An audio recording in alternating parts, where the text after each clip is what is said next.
Welcome to 2026. We made it. This is the year the industry changes forever. Yes, we're finally going back to Vice City in November. But if you think 2026 is just waiting room for GTA, you are dead wrong. I have dug the release calendars, the dev interviews, and the leaks. The first half of this year is arguably better than the last 5 years combined. We are talking about the return of Leon Kennedy, a James Bond origin story that rewrites the canon, and the wildest console wars we have ever seen. I am Smith, this is the Smoking Devil, and this is your definitive deep dive roadmap of 2026. Buckle up.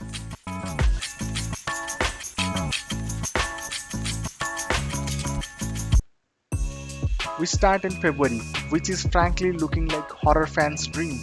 On February 27th, Capcom drops Resident Evil Requiem. This isn't Resident Evil 9, it's an experiment. The devs have confirmed it's basically two games in one. You have Leon Kennedy's campaign, which is pure adrenaline, fighting enemies, chainsaw duels, full Resident Evil 4 vibes.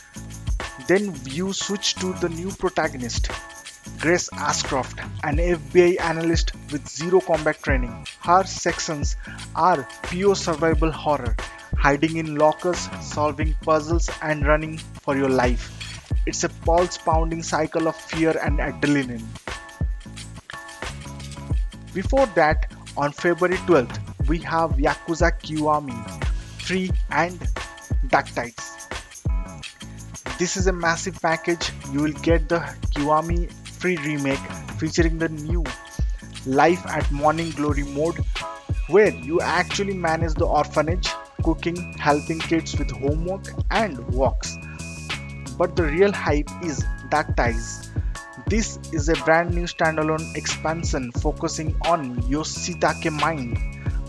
We finally get to see his rise in Tojo clan and bond with Kanda. Plus, there's new Hell's Arena or Underground Fight Club mode that looks brutal. If you love Yakuza lore, this is a mandatory playing.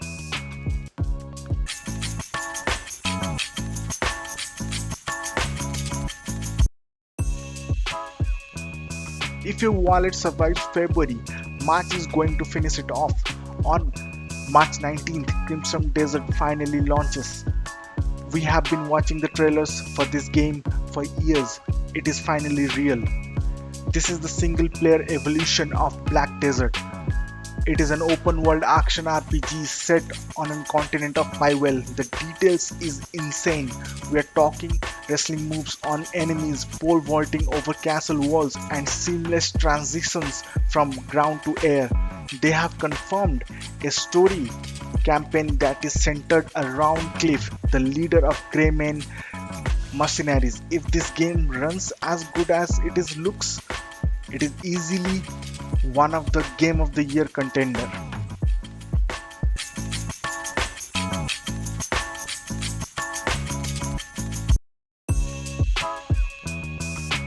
Now for the weird pick of the year.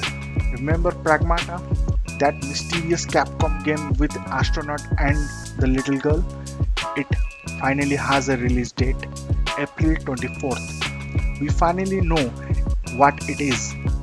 A sci-fi action adventure set on an lunar resuscitation controlled by a rogue AI.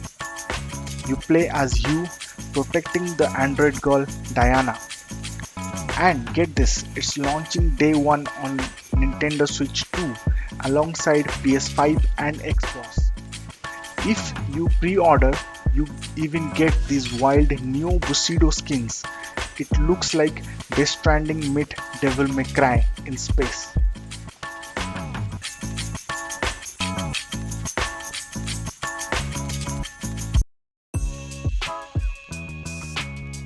Then in May, we got sophisticated. 007 First Light drops on May 27th. This got delayed from March for polish, but the details are incredible. This is the origin story. Bond is only 26 years old here, played by Patrick Gibson. He is raw, inexperienced, and hasn't earned his 00 status yet. The villain, a pirate king named Bawama, played by Kenny Kravitz. Yes, that's Lenny Kravitz. Since this is IO Interactive, the Hitman devs expect massive sandbox levels where you can use social stealth, gadgets, or just go loud. It's the first real Bond game in over a decade.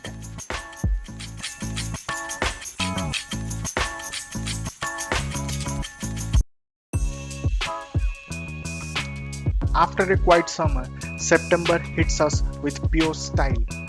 Phantom Blade Zero releases on September 9th. This is the Kung Fu Punk action RPG everyone has been wishlisting. Over a million of you actually. You play as an elite assassin named Soul, who has been framed for killing his patriarch. The hook? You have only 66 days to live and to solve the mystery before your heart stops. The combat looks faster than Sekiro, mixing Chinese martial arts with steampunk weaponry.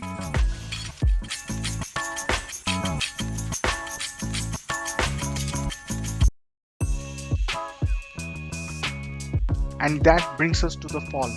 The console war is back. On PlayStation, Insomniac is dropping Marvel's Wolverine. We know this is a mature M-rated game. They are not holding back on the gore and blood. It shares a universe with Spider-Man 2, so keep your eyes peeled for cameos. On Xbox, we finally return to Albion with Fable.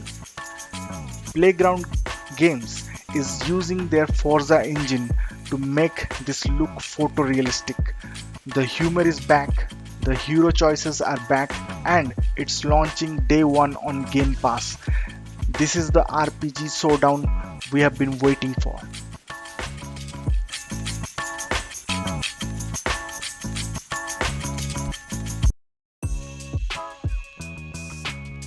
But let's be honest, all roads lead to November 19th. Grand Theft Auto 6. Rockstar has nearly 13 years to cook. We know the map is basically the entire state of Leonida. We know the dynamic between Jason and Lucia is going to be the anchor of the story. But the rumors about the new RP light mechanics, limited inventory, needs to sleep, actual police investigations suggest this is going to be more grounded than GTA 5. It's going to be the biggest entertainment launch in history, period. So, that is your 2026. From horror in Raccoon City to espionage in London and ending with chaos in Vice City. I need to know, which game is your dark horse of the year? Is it the Phantom Blade Zero or the Pragmata? Let me know in the comments. I am Smith, this is Smoking Devil, and we'll see you in the next one.